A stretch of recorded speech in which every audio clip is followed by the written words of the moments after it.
Deus seja louvado, aleluia. Vamos ler todos juntos? Bem-aventurado, todos juntos. Bem-aventurados os limpos de coração, porque eles verão a Deus. Amém. Amém. Glória a Deus. Irmãos, qual é a maior esperança do crente?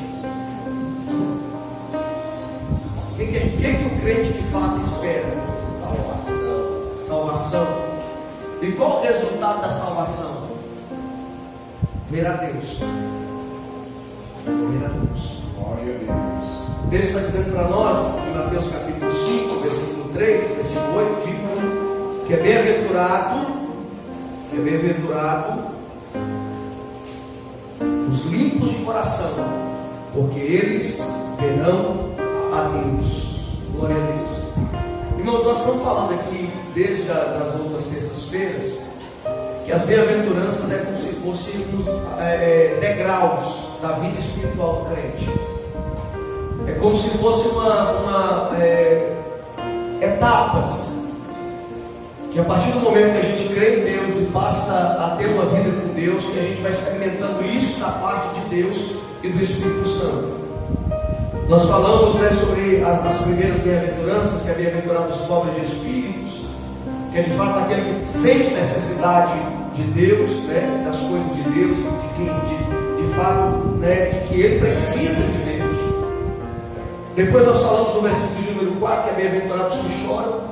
Esse choro aqui está falando do lamento pelo pecado, pela culpa diante de Deus. E aqueles que choram de fato serão consolados. Primeiro, ele entende que ele precisa de Deus, depois ele chora pelos seus próprios pecados, se arrepende deles, Depois nós falamos que é bem-aventurado os mansos, porque eles herdaram a terra. É o fruto do Espírito na vida do crente, é como se fosse a vida de Cristo no crente, a manifestação dos frutos do Espírito na vida do crente. Depois nós falamos no versículo de número 7 que é bem-aventurados os misericordiosos, porque eles alcançarão misericórdia. E essa misericórdia está tratando aqui de uma semelhança muito íntima e muito próxima de Deus. E nós estaremos falando nesta noite sobre bem-aventurados os limpos de coração, porque eles verão a Deus. Primeiro, irmãos, nós vamos começar falando aqui para os irmãos que a bem-aventurança, ou não somente essa, mas todas as bem-aventuranças, trata da essência da vida cristã, E na verdade, essa bem-aventurança ela trata da essência da vida cristã, ou seja, qual é a essência da vida cristã? Ser puro de coração. E trata do alvo, do objetivo da vida cristã, que é ver a Deus. Porque o que a gente mais luta para ser é ter um coração puro, é ser santo, porque essa bem-aventurança que trata da santidade cristã. Trata da santidade cristã. E essa santidade é a luta, tem que ser a luta constante do cristão. Ser santo é a luta constante do cristão. Ter um coração puro, ter pureza de coração, é a maior luta do cristão. Por que Jesus está falando primeiro dessa pureza de coração? Porque na verdade, como é que os fariseus apresentavam a pureza? A pureza, aos olhos do fariseu, tinha a ver com limpar o prato. Jesus até fala disso, Ai de vós, fariseus hipócritas, que limpam o fundo do prato, mas dentro de vós está cheio de sujeira e de imundícia. Porque para eles a aparência tinha muito mais valor do que o interior. E para Deus não. Para Deus o que vale, para Jesus o que vale é o nosso interior. Antes de sermos puros aos olhos dos homens, precisamos ser puros aos olhos de Deus. Antes de termos pureza, vamos dizer assim, externa, a primeira pureza que tem que existir é a pureza do nosso espírito, a pureza do nosso coração. E aí então, o texto vai falar sobre o alvo final da vida cristã, o objetivo final. Qual é o objetivo nosso aqui nessa terra? Qual é a nossa luta aqui? Ter pureza, ser puro de coração. Qual é a esperança futura do crente? Qual é o alvo final? Nós precisamos ver de fato a Deus. A Bíblia nos fala que sem seguir a paz com todos, e a santificação, sem a qual ninguém verá a Deus. Então, ver a Deus é o resultado de uma pureza de coração. Ver a Deus é resultado de uma vida que busca de fato ter um coração puro para agradar o Senhor. Então vamos começar aqui, onde a pureza deve ser cultivada. O texto diz aqui para nós que a pureza ela deve ser cultivada no coração. E qual é o sentido do coração? Obviamente que Jesus não está falando aqui, irmãos, do coração como o centro da vida, como essa máquina que bombeia o sangue para todo o corpo humano.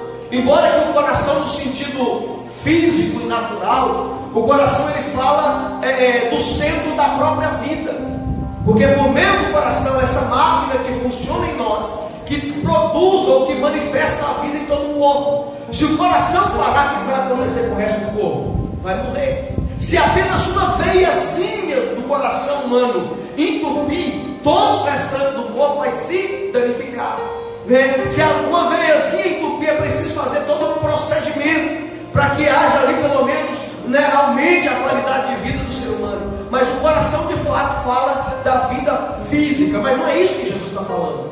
Jesus não está falando do coração físico, Jesus está falando do coração espiritual. E esse coração no sentido espiritual está falando da vida do ser humano no que diz respeito às coisas espirituais. Está falando da vida espiritual do ser humano. Nós já falamos aqui que nós somos compostos, nós somos seres tricotômicos, formados de corpo, alma e espírito, né? Corpo, alma e espírito.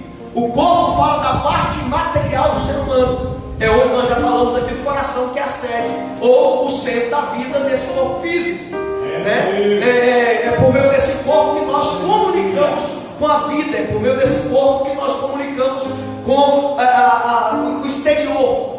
Mas o homem não é apenas corpo, o homem também é espírito e alma, é alma e espírito. Alma e espírito está falando da parte imaterial do ser humano, é a parte espiritual. A alma é a sede das emoções, é por meio da alma que a gente sente alegria, sente tristeza, sente, né, prazer, a gente sorri, a gente se alegra. A alma de fato é o que produz todos os sentimentos. O corpo vai expressar isso, mas é a alma, é por meio da alma que a gente sente alegria, tristeza e todas as emoções. A alma de fato é a sede da vida. Mas nós temos também o espírito. O espírito é a parte imaterial que faz com que o homem tenha comunhão com Deus. É o centro da vida espiritual do ser humano. O corpo é o meio pelo qual nós comunicamos a parte espiritual com o mundo exterior. Mas é o espírito que comunica a parte material e a alma com o mundo espiritual. É por meio do espírito que nós nos aproximamos de Deus. Romanos, o apóstolo Paulo em Romanos capítulo 8 vai dizer que o Espírito Santo testifica com o nosso espírito que nós somos filhos de Deus. Então essa testificação vem por meio do Espírito Santo de Deus ao nosso espírito humano. O espírito que Deus colocou no ser humano como parte imaterial, né? Como parte imaterial, espiritual. E essa parte imaterial e espiritual é que leva o homem a ter, né, intimidade com Deus e apresentar-se diante de Deus, ou ter desejo por Deus. Todo ser humano ele tem desejo por Deus. Irmãos, nós costumamos dizer que todo ser humano tem um vazio do tamanho de Deus. Ninguém consegue preencher por nada neste mundo, por coisa alguma neste mundo, pelas coisas deste mundo ou pelas coisas dessa vida. Às vezes alguém, ele até tenta de alguma maneira preencher pela bebida, preencher pelo cigarro, preencher pelas drogas, preencher pela prostituição. Mas cada vez que ele busca, mais esse vazio aumenta. Quanto mais ele bebe, mais ele tem que beber. Quanto mais ele usa droga, mais ele tem que arrumar uma droga mais forte. Quanto mais ele tem mulher, mais mulher ele vai precisar ter, porque isso não preenche esse vazio. Mas quando o homem ele encontra-se com Deus, verdadeiramente ele tem esse encontro pessoal com Deus, esse vazio ele é preenchido por Deus. E quando esse vazio que nós temos, que o ser humano tem, é preenchido pelo próprio Deus, irmãos, as coisas do mundo passam a ser secundárias. As coisas do mundo passam a ser, né, colocadas em segundo plano. Por quê? Porque Deus nos satisfaz. A Bíblia nos fala sobre isso. Há um hino que a gente costuma cantar que só Deus faz a alma feliz. E isso de fato é a realidade que nós podemos ter como verdadeira. Nas Escrituras, o coração inclui mente, emoção e vontade.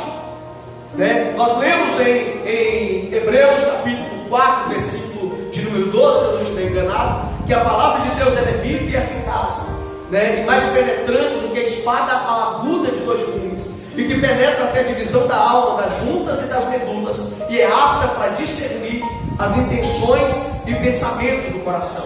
Então, o que o coração ele representa? Ele representa exatamente isso. Está falando da emoção e da vontade. Onde a palavra de Deus, somente a palavra de Deus, ela é capaz de entrar, e é capaz de dividir, ou seja, ela é capaz de cortar essa parte material e fazer com que o ser humano entenda o verdadeiro propósito e vontade de Deus para a sua vida neste mundo.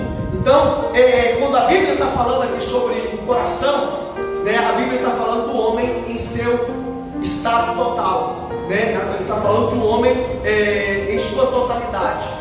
Quando a Bíblia fala do coração do homem, está falando do homem por inteiro. A Bíblia diz que nós devemos apresentar-nos a Deus corpo, alma e espírito, irrepreensível. E quando a Bíblia está dizendo aqui, falando sobre pureza de coração, e começando falando qual o sentido bíblico do coração, está falando que Deus não nos quer apenas pela metade, Deus nos quer por inteiro. Todas as vezes que a Bíblia trata sobre a questão do coração de forma simbólica e espiritual, a Bíblia está falando de uma entrega total. A Bíblia nos fala de nos entregar de todo o nosso coração, está falando de uma entrega total, sem nenhum tipo de reserva. Nós precisamos de fato entendermos isso aqui esta noite para a gente compreender essa bem-aventurança em nome de Jesus. A segunda coisa que a gente precisa entender é que o coração é a fonte de todas as nossas dificuldades. Por que toda a dificuldade? Lá em Mateus capítulo 15, versículo 19. Se alguém ler para nós, por favor. Deixa eu encontrar primeiro que eu leio, por favor. Mateus 15, versículo 19. Porque do coração procedem maus desígnios, homicídios, adultérios, prostituição, furtos, falsos testemunhos e blasfêmios. Olha só, agora vamos ler o versículo 20, evangelista Luciano. São estas as coisas que contaminam o homem, mas o comer sem salvação, as mãos não o contaminam. O que Jesus está tratando aqui? Exatamente sobre a tradição dos anciãos. A tradição que os fariseus estavam estabelecendo. Falando de quê? Do lavar a mão, Porque os discípulos de Jesus não lavavam a mão para comer, Era, como disse, se a gente for olhar hoje, uma falta de higiene. Mas o que eles queriam falar? Eles estavam tratando isso como de forma ritualística. Aí Jesus vai tratar a questão dizendo assim: olha, o que importa, o que de fato, o que contamina o homem não é aquilo que entra na boca do homem. O que contamina o homem é o que sai da sua boca. Aí no versículo de número 19 ele diz: porque do coração procedem os maus pensamentos. Olha só, os maus pensamentos, mortes, adultérios, prostituição, furtos, falsos testemunhos e blasfêmias. Todas essas coisas a Bíblia está dizendo para nós que vão proceder de onde? Do coração. Antes do homem praticar, por exemplo aqui, o homicídio, ou seja, a morte, primeiro vai estar no coração. Antes do homem praticar o adultério, primeiro vai estar onde? No coração. Antes do homem praticar a blasfêmia, o falso testemunho, os maus pensamentos, os maus desígnios, como algumas traduções disseram aí para nós, os furtos, tudo, irmãos, começa no coração do ser humano.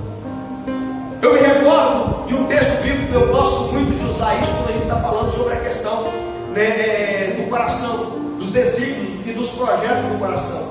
Quando Caim planeja matar Abel, e Deus aparece a Caim e diz assim: olha, o pecado já jaz à porta, cabe a você aceitá-lo ou rejeitá-lo. Aí a Bíblia diz assim para nós que Caim saiu da presença do Senhor, chamou o seu irmão para o campo e lá o matou. Por que isso? Deus, ele avisa Caim, Deus mostra a Caim o que estava no coração dele. Deus está dizendo para ele: eu sei o que você está pensando, o que já está no teu coração. Mas se você rejeitar isso, isso não vai acontecer. Mas se você aceitar, o pecado já está aí. Ou seja, o que você está pensando em fazer já está na tua porta. Cabe a você aceitar isso ou rejeitar. Irmãos, e isso vale para todas as coisas da nossa vida, para todo tipo de pecado. Qual é o problema? Então, qual é a fonte de todos os pecados? Qual é a fonte de todas as dificuldades humanas? O coração. Porque se a gente não permite que algumas coisas entrem no nosso coração e façam morada em nosso coração, o pecado não vai sobressair, o mal não vai sobressair. Se é do coração a fonte, se é do coração a fonte da morte, do adultério, da prostituição, o que a gente precisa fazer? Fechar na raiz, estancar na raiz, cortar, como a gente sempre diz, cortar o mal pela raiz. É o erro a gente pensar, por exemplo, que o mal está no ambiente. Tem gente que, eu até acho que o crente ele deve, não é todo tipo de ambiente que o crente deve estar. Eu acho que tem ambiente que não convém ao crente. Mas o pecado não está no ambiente. Você pode entrar no ambiente de bebida alcoólica e você sair de lá sem beber um gole de bebida alcoólica, sem se contaminar com aquilo. Eu creio nisso. Por quê? Porque o ambiente não vai fazer quem você é. Eu acho que tem lugar que não cabe ao crente. O crente não deve ir. Por exemplo, a Bíblia nos ensina a não assentarmos na roda de escarnecedores, né? Lá no Salmo de número 1 vai dizer isso para nós, que é bem-aventurado o homem que teme ao Senhor, que não anda, que anda segundo os seus caminhos, né? A Bíblia, e aí o texto está dizendo para nós que ele não se assenta na roda dos escarnecedores, não se detém no caminho dos pecadores, e não se assenta na roda de escarnecedores. Tem lugar que não é para o crente, mas há situações que a gente é obrigado a estar. Por exemplo, um aniversário de um parente da gente que não é crente, e lá tem bebida alcoólica. Aí tem gente, como diz aí, tem gente que fala assim, vai veste uma veste de santidade, dizendo assim, eu sou crente, e aí despreza a família toda por causa da sua fé. Tem situações que eu preciso fugir?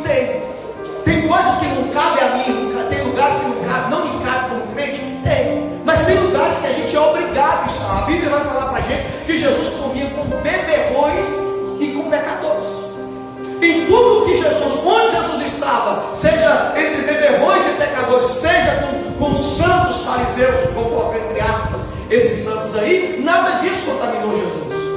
Porque não é o ambiente que faz com que a gente peque, não é o ambiente que nos torna pecadores, é quando a gente cede às tentações. Ao hino que a gente canta na Bíblia da alma cristã que diz: ser tentado, não cedas. Porque o que é o pecado? O pecado não é a tentação, o pecado é você ceder à tentação. Quando a Bíblia fala, por exemplo, em Gênesis de novo, né, sobre o primeiro casal, onde é que o primeiro casal estava? No paraíso. Tinha lugar mais perfeito e mais santo do que o paraíso? Não. E ainda assim, eles caíram no paraíso. Tem lugar mais santo que o céu, mais perfeito do que o céu. E onde surgiu o primeiro pecado? No coração do querubim ungido, chamado Lúcifer. Onde que era? No ambiente da presença de Deus, da glória de Deus. O que eu quero dizer com isso, irmãos? Às vezes, a gente olha muito a questão do lugar e do ambiente. Eu já falei, se a gente não tem estrutura para estar em determinado lugar, não esteja em determinado lugar. Se o lugar onde você estiver vai te fazer pecar, se o lugar onde você vai entrar vai te fazer talvez lembrar da sua velha vida, da sua vida de pecado, então não esteja neste lugar. Mas se você estiver em determinado lugar, ou sua presença for exigida em determinado lugar, que você seja ali sal e luz da terra, que você seja de fato, faça a diferença neste lugar e demonstre que de fato você é servo de Deus e você teme Deus. Porque não é o ambiente que vai fazer você pecar, não é o ambiente que vai fazer você mudar a sua fé. É justamente às vezes em algumas circunstâncias como essa que a gente tem que demonstrar a nossa fé e demonstrar a nossa confiança no nosso Deus. Amém, irmãos? Está explicado nessa noite? Vocês entenderam? Amém, glória a Deus. Por que a pureza deve ser principalmente no coração? Por que Jesus diz que é bem-aventurado os puros de coração? Por que a pureza especificamente precisa ser do coração? Primeiro, porque a pureza exterior pode ser apenas aparente. Deus não vê a aparência, Deus não olha a aparência, Deus vê o que está no coração. Por que a pureza tem que começar no coração? Por que tem que ser no coração? Primeiro, porque a pureza exterior, aparente, não agrada a Deus. Não é esse o desejo de Deus. A pureza que Deus agrada, a pureza que vem de Deus, ela salta de dentro para fora e nunca de fora para dentro. Nós vivemos períodos da igreja, como por exemplo, tudo era errado e tudo era pecado. Eu já falei aqui, eu costumo brincar que da história, essa história é bem antiga, que uma irmã estava vindo do culto, e tinha duas irmãs da Batista no ponto de ônibus, e vinha duas irmãs da Assembleia de Deus, as duas irmãs da Assembleia de Deus cabelão no saião, começam a olhar para ela e dizer assim: pela vestimenta só pode ser da Batista. As irmãs da Batista ouviram, e aí disseram assim: pelo tamanho da língua só pode ser da Assembleia de Deus. Ou seja, qual o problema? O problema é que a gente coloca como ritual, como se fosse a única maneira de agradar a Deus, a aparência. A aparência, irmãos, eu creio que o crente, a Bíblia diz para a gente que a mulher santa, a ela cabe vestir-se com modéstia. Eu creio que tem determinado tipo de vestimento que não cabe à mulher cristã. Tem determinado tipo de roupa que não é para o crente, não é nem para o homem e nem para a mulher que é crente. Não é verdade? Eu creio assim. Mas é isso que representa salvação e santidade? Irmão, claro que não. É claro que não.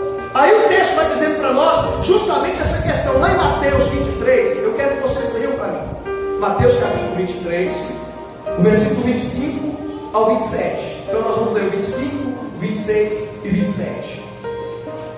Mateus capítulo 23, dos versos 25 a 27. Ai de vós, escribas e fariseus, hipócritas, pois limpais o exterior do corpo e do prato, mas o interior está cheio de rapina e de iniquidade. Fariseu cego, limpa primeiro o interior do corpo, do copo e do prato, para que também o exterior fique limpo. Ai de vós, escribas e fariseus, hipócritas, pois que sois semelhantes aos sepulcros caiados, que por fora realmente parecem formosos, mas interiormente estão cheios de ossos, de mortos e de toda imundícia. Irmãos, a maior luta de Jesus, vamos dizer assim, essa palavra luta aqui, de Jesus foi exatamente com os religiosos, com os que se diziam santos demais, perfeitos demais. Jesus diz assim: ai de vós, escribas e fariseus. O que Jesus está falando? Vocês limpam o interior do copo, mas dentro de vocês está cheio de imundícia. Aí Jesus diz assim: façam uma coisa, mas façam outra também.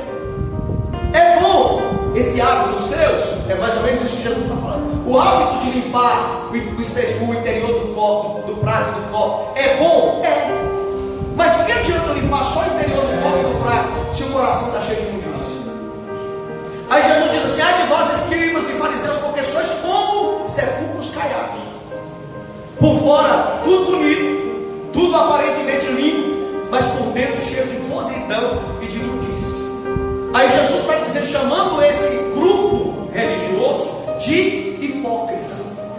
A expressão hipócrita, irmãos, a expressão hipócrita dava-se àqueles homens que faziam atores de teatro. Eram os atores de teatro. Os hipócritas eram aqueles que faziam representações artísticas. Eram aqueles que se apresentavam com um papel. Jesus em todo o tempo está chamando eles de atores, porque eles aparentavam diante da multidão, diante das pessoas, uma realidade que interiormente não existia. Tem a ver às vezes conosco hoje, com a nossa geração hoje? Claro que tem. O que é que santo demais por fora, mas por dentro o coração cheio de ódio, de rancor, de imundícia, né? De pensamentos impuros, né? de palavras que não condiz à fé cristã. Jesus está olhando para aquela geração e está condenando aquela geração apenas de aparência. Chegava diante da multidão como um ator, como alguém que se apresentava. E isso é interessante porque como é que os atores na época apresentavam, principalmente os atores gregos, eles apresentavam com uma máscara. Eles faziam uma representação e normalmente os atores, os teatros feitos naquela época, eram usados uma máscara. Para quê? Para tampar o rosto. Porque naquela época, as pessoas, como diz, o teatro era realizado em praça pública ou nos ambientes públicos. E normalmente quando a peça teatral, alguém, por exemplo, exercia um papel de maldoso, né, que, vamos dizer assim, aquela peça que você fica com raiva do vilão da história. Isso acontecia naquela época e as pessoas daquela época matavam esse tipo de atores. Por quê? Porque eles levavam a ficção como se fosse realidade. Observavam a ficção, né? Tinham a ficção como se fosse realidade. Aí, quando os atores que não usavam máscara saíam, eles eram assassinados, eles eram mortos. Então, eles pegaram o hábito de usar uma máscara para representar. Quando terminava o espetáculo ou o teatro, ninguém sabia quem era quem. Por quê? Porque durante o teatro eles estavam usando uma máscara. Jesus está falando dos fariseus, colocando eles como se fosse esse grupo de atores, de artistas, tipo de gente, como diz, que diante da multidão, que diante das pessoas estão usando uma máscara para representar, representando um papel. E o pior de tudo, que o papel que eles estão representando, qual papel que é? O papel de alguém que quer agradar a Deus, o papel de alguém que é religioso, o papel de alguém que quer se apresentar como santo, como perfeito. Aí Jesus está olhando para eles e está dizendo assim: ai de vós, fariseus hipócritas. Por que Jesus está dizendo ai de vós, fariseus hipócritas? Porque a religiosidade deles, a representação deles, embora pudesse agradar os homens, não estava agradando a Deus. Qual é a nossa finalidade na igreja? Agradar homens ou a Deus? É uma pergunta. Agradar a Deus. Qual é o nosso papel? Qual é a nossa função? De fato, agradar a Deus. Então, quem é que tem que enxergar o que de fato está em nós? Deus. Só que Deus, Ele vai além da aparência. Eu acho interessante que quando Deus envia Samuel, né, na casa de Jessé, aí Jessé vai derramar, Samuel vai derramar um vaso de azeite sobre o primeiro filho de Jessé. Se eu não estiver enganado, acho que é Abinadab, né? E quando vai derramar o azeite sobre Abinadab, aí ele diz assim no seu coração: aí está o ungido do Senhor. Aí Deus brava no coração de Samuel, dizendo assim: Samuel, você olha a aparência, eu porém vejo o coração. Sabe, irmãos, às vezes a gente tem uma preocupação enorme de agradar o homem. E nessa preocupação enorme de agradar o homem, de fazer aquilo que o homem quer ver, da maneira que o homem quer ver, né? Não, isso aqui não, assim não, porque fulano vai ver. E Deus? Quer dizer então que eu não posso fazer diante dos homens que estão me vendo, mas eu posso fazer diante de Deus, que vê todas as coisas. Então é essa representação que Deus não quer. E Deus está dizendo que é bem-aventurado os limpos de coração, porque os limpos de coração, queridos, ele não está preocupado em fazer um teatro para os homens.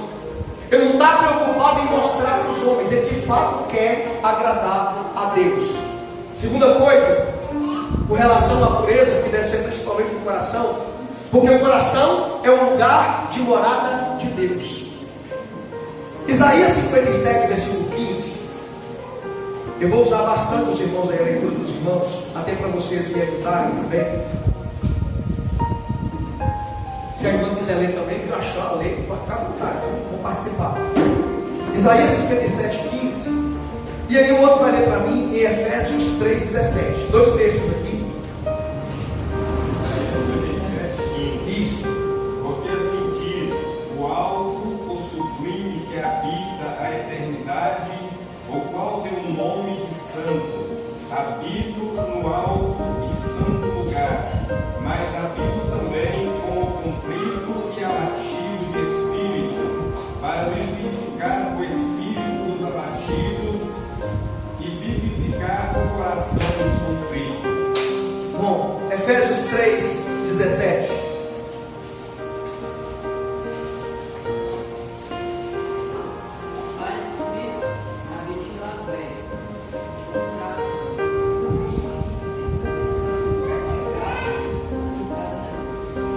Romanos 3,17, vou repetir aqui, porque é para que Cristo habite pela fé, onde? No vosso coração, a fim de estando arraigados e fundados em amor. Qual é o lugar que Deus habita? A Bíblia diz assim para nós, que Deus não habita em templos feitos pelas mãos de homens, mas Deus habita num coração contrito e com o coração abatido. É aí que Deus, é onde Deus mora, é onde Deus habita. Em Efésios nós mais uma vez repetimos a mesma expressão, porque Cristo habite pela fé em vosso coração. Glória a Deus. Onde é que Jesus veio fazer morada? Onde é que o Espírito Santo veio fazer morada? Em nosso coração. Quando eu estou falando do coração aqui, eu não estou falando, vou ter que voltar de novo, que eu não estou falando dessa bomba que bombeia sangue para o resto do corpo. Eu estou falando do Espírito, do ser humano, do homem interior, do homem interior. É nesse homem interior, no Espírito do homem, né, que Deus de fato ele habita. Quais são os sinais de um coração puro? Nós falamos aqui sobre pureza de coração, falamos da importância de termos um coração puro. Agora a gente vai falar sobre os sinais de um coração puro. O que demonstra que alguém, qual é a manifestação de alguém que tem um coração puro? Primeiro, um coração puro serve a Deus com integridade. Um coração puro serve a Deus com integridade. Olha só. Primeiro, quem tem um coração puro, ele ora a Deus com um coração sincero. A oração de quem tem um coração puro é uma oração sincera, é uma oração verdadeira. 1 Samuel capítulo 1, versículo 30, eu acho que é versículo 13, capítulo 1, versículo 13, vai falar sobre, eu acho que vai falar sobre a oração de Ana. Mas alguém dá uma olhada para mim, por favor. A Bíblia está dizendo para nós, mostrando para nós que Ana orava movendo apenas os lábios, mas ninguém ouvia. O coração de Ana estava derramado diante da presença do Senhor. E na oração de Ana, Deus ouviu a oração de Ana. Por quê? Porque havia sinceridade nessa oração. Segundo, um coração que serve a Deus, um coração que serve a Deus com integridade, ele adora com o coração também sincero. Não apenas ele ora com o coração sincero, mas também ele adora a Deus com o coração sincero. Efésios capítulo 5, 19. Efésios 5, 19.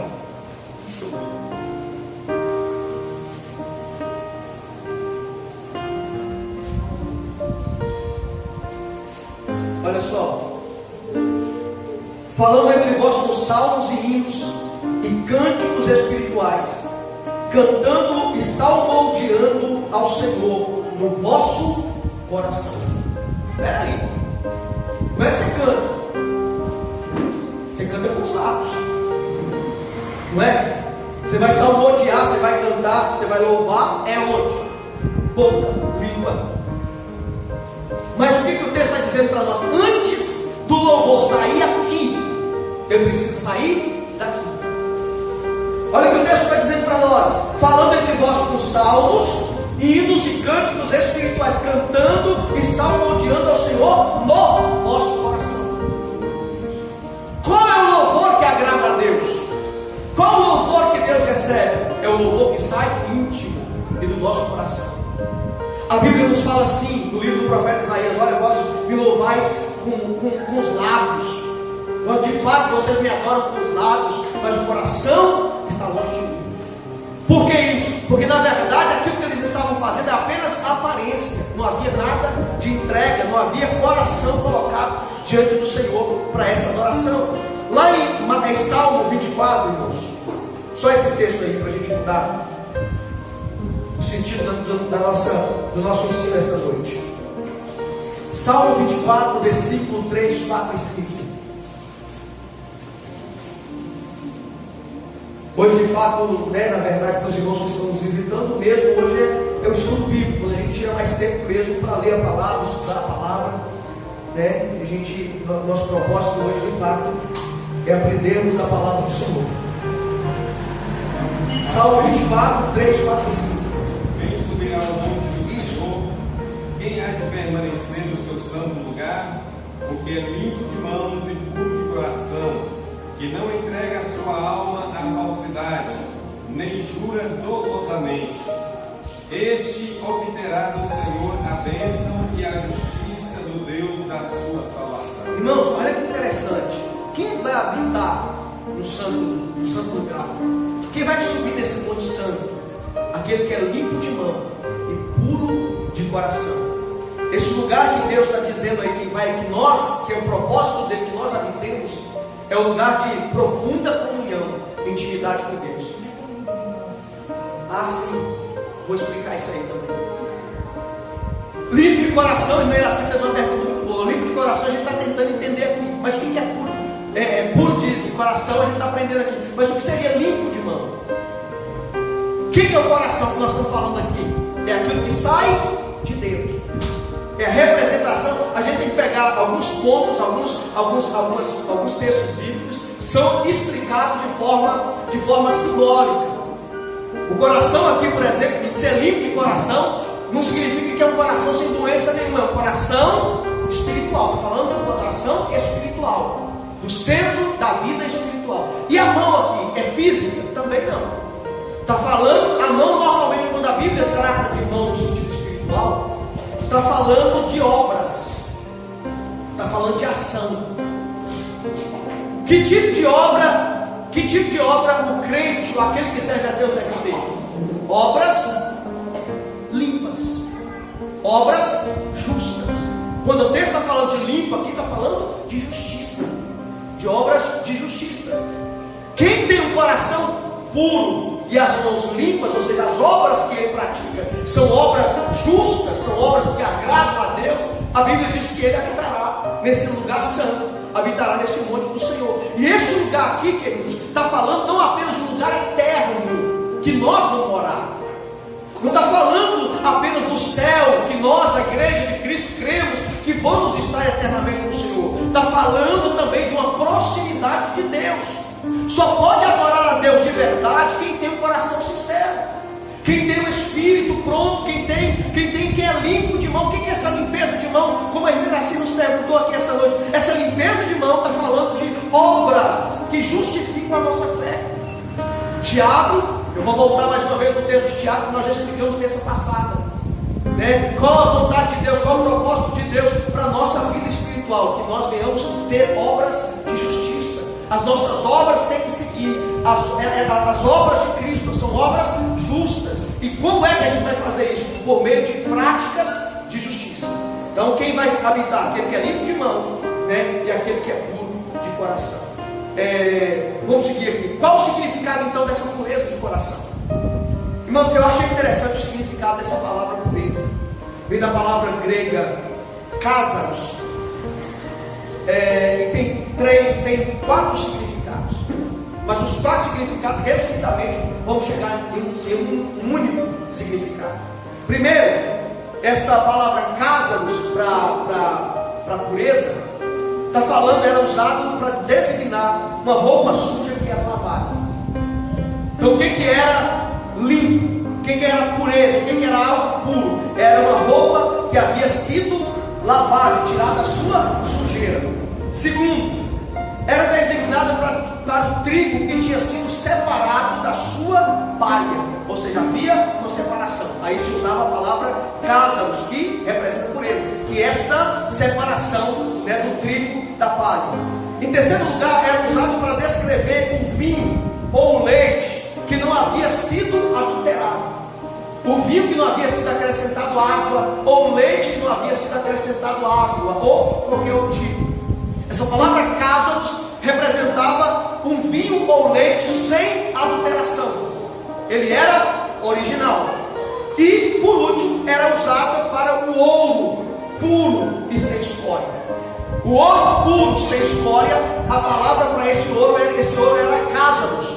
Por quê? Porque ele era o ouro sem mistura, era o ouro puro. Então, o que representa, o que significa essa palavra puro de coração? É um coração sem mistura. É um coração que não tem nada a acrescentar, nada de mal acrescentado nele, nada de ruim acrescentado nele. Pastor, mas essa palavra é pesada demais para o nosso tempo. Quem de nós tem um coração puro? Quem de nós pode dizer que não tem nenhum tipo de sujeirinha, de mancha, de mácula e de qualquer outra coisa que possa dizer assim, que possa nos desqualificar diante de Deus? Não, claro que olhando para as nossas próprias obras, nenhum de nós. Eu me recordo de um texto do livro do profeta Isaías, quando Isaías fala sobre o povo de Israel. Isaías, usado por Deus, ele diz assim: olha, pode o etílope mudar a cor da sua pele, ou o leopardo as suas manchas? Aí ele diz assim: assim são vós com relação às vossas obras. Ou seja, pela própria natureza do etíope, melhor dizendo, pela própria natureza do etíope, que é de pele escura, quem pode mudar isso? Trocar a pele do etíope, né? Um homem de nascimento, da sua própria fisiologia, ele é negro, a pele é escura. Quem é que pode mudar isso? Ou o leopardo, quem é que pode tirar a mancha do leopardo? Falando da natureza. Ou seja, Deus está dizendo assim: ó, a natureza de vocês, né? Só eu posso transformar, só eu posso mudar. Irmãos, se a gente for olhar para as nossas próprias obras, nós somos incapazes de agradar a Deus. Mas nós louvamos ao Senhor, sabe por quê? Porque nós temos à nossa disposição a graça de Deus. Nós temos à nossa disposição o Espírito Santo de Deus, que mora em nós e que habita em nós. Em nós mesmos e pelas nossas próprias forças, jamais seríamos limpos ou puros de coração. Mas o que nos traz essa pureza, primeiro, o sangue de Jesus que foi derramado no Calvário. Segundo, o Espírito Santo de Deus que habita em nós e que produz em nós os frutos do Espírito, que é a semelhança do caráter de Cristo em nós. Por que a gente pode, por que a vida do crente tem que ser essa constante luta? Porque em nossa natureza carnal, nós temos, como diz, o desejo e a inclinação para o mal e para o pecado. Mas quando Cristo habita em nós por meio do Espírito Santo, nós passamos a viver, nós temos a possibilidade de uma vida de santidade, nós temos a possibilidade de uma vida de pureza, e é esse o propósito de Deus para as nossas vidas. Vamos continuar. O sentido bíblico dessa palavra pureza, o que significa? Primeiro, é a destituição de toda hipocrisia. Quem é que é puro, biblicamente falando? É alguém sem hipocrisia, é alguém que não usa máscara, alguém que não depende de apresentar ou representar diante dos homens ou diante de Deus. Irmãos, e essa tem que ser a maior luta da gente. Às vezes a gente brinca, né? Que às vezes, como diz, a gente se veste, tem algumas pessoas, não estou dizendo a gente aqui generalizando, mas tem pessoas que se vestem com uma vestimenta de santidade que ele não tem. Ele fala de oração, mas ele não vive uma vida de oração. Ele fala de santidade, mas ele é pervertido e é perverso na sua vida particular e íntima. Ou seja, ele aparentemente demonstra algo que ele não tem. A vida cristã, quem é puro de coração, quem tem a pureza de Deus no coração, primeiro, ele é destituído de hipocrisia, ele é quem ele é. Eu gosto da palavra do apóstolo Paulo que diz: eu sou o que sou pela graça de Deus. Sejamos o que somos pela graça de Deus. Temos as nossas fragilidades, e eu vou dizer para os irmãos que isso aqui não significa que a gente tem que viver a vida inteira errada. Não, eu sou do jeito que eu sou, nasci assim, vou morrer assim. Não. Nós temos, eu já falei, vamos repetir, nós temos a graça de Deus que nos ajuda a sermos diferentes e a sermos melhores. Tem coisa que nós temos em nós que precisa ser mudado e que precisa ser tirado. E nós precisamos pedir ao Espírito Santo de Deus: Espírito Santo, me dê força, me dê graça, porque isso não agrada o Senhor. Não é justificável, porque nós nascemos de um jeito, ou porque nós temos na nossa natureza, ou vivemos uma prática de um determinado pecado e erro, a gente jogar e dizer assim: não, Senhor, eu nasci assim, eu não tenho jeito para eu mudar. Não, nós estamos invalidando a graça, nós estamos invalidando o sangue do Cordeiro, e nós estamos invalidando a obra do Espírito Santo de Deus em nós. Quem é mais forte? O Espírito Santo ou a carne? Quem é mais forte? A graça ou o pecado? Sempre a Bíblia diz assim para nós: onde abundou o pecado, superabundou a graça. Amém? Glória a Deus por isso, irmãos. Segundo, o sentido bíblico da palavra limpos de coração, né? É destituído de contaminação, sem mácula. Ele é puro e ele é íntegro. Hebreus capítulo 12, irmãos, versículo 14. Alguém lê para mim, por favor. Hebreus 12, versículo 14.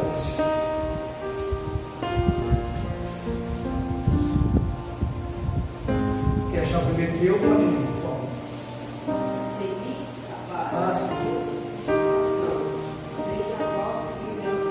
Segui a paz com todos e a santificação, sem a qual ninguém verá o Senhor. Então, quem é puro, quem é limpo de coração, ele é destituído de toda contaminação, sem mácula, ele é puro, ele é íntegro. E essa pureza vem por meio de uma santidade. A santidade de Deus habita no crente.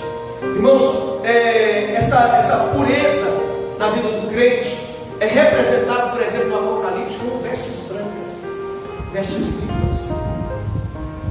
Eu acho, por exemplo, lá no livro de Zacarias, quando o profeta Zacarias ele vê o sumo sacerdote Josué com roupas manchadas, com turbante sujo, e do lado dele Satanás o acusando. Aí a Bíblia diz que do outro lado tinha um anjo do Senhor e Satanás o acusava na sua cara. Aí a Bíblia diz assim para nós que o anjo do Senhor diz para ele: tira o turbante sujo, as vestes manchadas e o turbante sujo, coloca vestes limpas e turbantes limpos, porque ele é para mim um tição tirado do fogo. O que Deus está dizendo? Diante das obras do caráter, vamos dizer assim, do ministério do sumo sacerdote, da obra do sumo sacerdote, havia mancha, havia impureza. Mas aí a Bíblia diz que ele não tinha por si só capacidade de trocar. Aí a ordem dada por Deus é: tira as vestes sujas, tira o turbante manchado e coloca nele vestes limpas. A Bíblia diz assim que é bem-aventurado aqueles que lavaram as suas vestiduras no sangue do Cordeiro. Louvado seja o nome do Senhor, porque as nossas vestes foram lavadas pelo poder do sangue de Jesus Cristo. Irmãos, o pecado não mais tem poder sobre nós. O pecado pode acontecer na nossa vida como, vamos dizer assim, como uma fatalidade, um acidente de percurso. Para o crente o pecado não é uma opção. Para o crente o pecado ele pode se tornar uma consequência de um deslize, mas não uma opção. Por que isso? Porque Deus nos deu a graça dele para que nós possamos vencer o pecado. Jesus venceu, Jesus nos deu poder por meio do Espírito Santo para que nós também possamos vencer o pecado. Quais as razões para termos um coração puro? Primeiro, porque esta é uma ordem dada por Deus. Deus nos deu essa ordem. E eu vou terminar com esse texto de 1 Pedro capítulo 1, versículo 16. Eu estou falando que eu vou terminar nesse aí, mas vamos ler mais dois textos aí. Efésios 1:4, de novo. Vocês já leram? Efésios? Não, 5. Efésios 1:4 e Romanos 8:29. Vamos ler todo o texto, a gente já finaliza com essas leituras bíblicas. 1 Pedro 1:16. Depois Efésios 1:4. Romanos 8:29. 1 Pedro 1,16. Porque está escrito: sede santo, porque eu sou. Glória a Deus. Efésios 1:4, quem achou ele?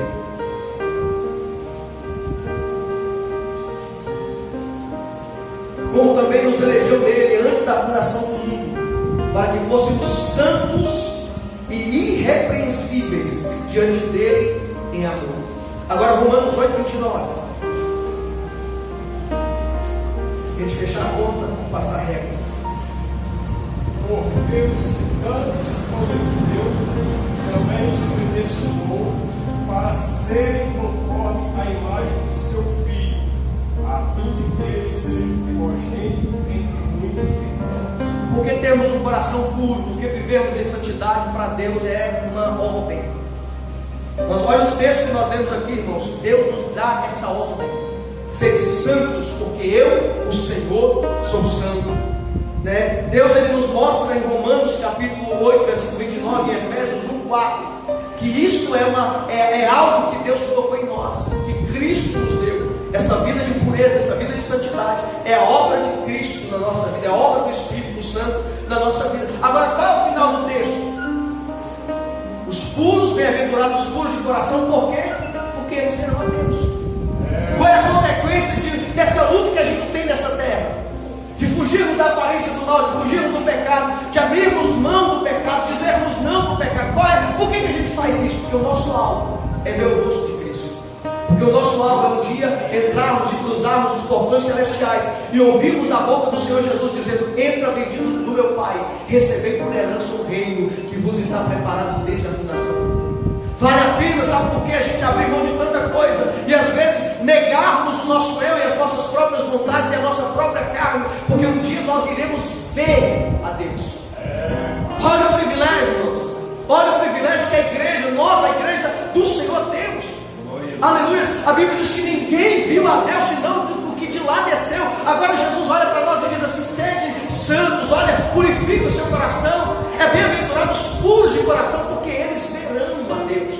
Eles olharão face a face para Deus. Eles serão recepcionados por Deus. Eu quero incentivar a igreja de Cristo aqui esta noite. Eu quero nos incentivar aqui esta noite, para que nós venhamos viver o padrão de Deus de santidade, para que nós venhamos viver o padrão de Deus de pureza, abandonando o mundo, as coisas dessa vida, aquilo que contamina a nossa alma, aquilo que contamina o nosso coração. Aleluia, porque esse é o propósito de Deus, porque essa é a nossa vontade, esse é o nosso querer. Nós não queremos passar 30 anos ou 100 anos aqui na igreja, Jesus voltar e a gente ficar. A gente quer, como diz, terminarmos a nossa carreira, como diz o apóstolo Paulo: eu combati o bom combate, eu terminei a minha carreira, mas eu guardei a minha fé, e a coroa de glória que me aguarda em Cristo Jesus. Aleluia, essa é a nossa missão e esse é o nosso alvo, esse é o nosso propósito. Por isso que a gente tanto luta aqui nessa terra. O mundo olha para a gente e diz assim: você é quadrado. Não tem problema a gente ser quadrado.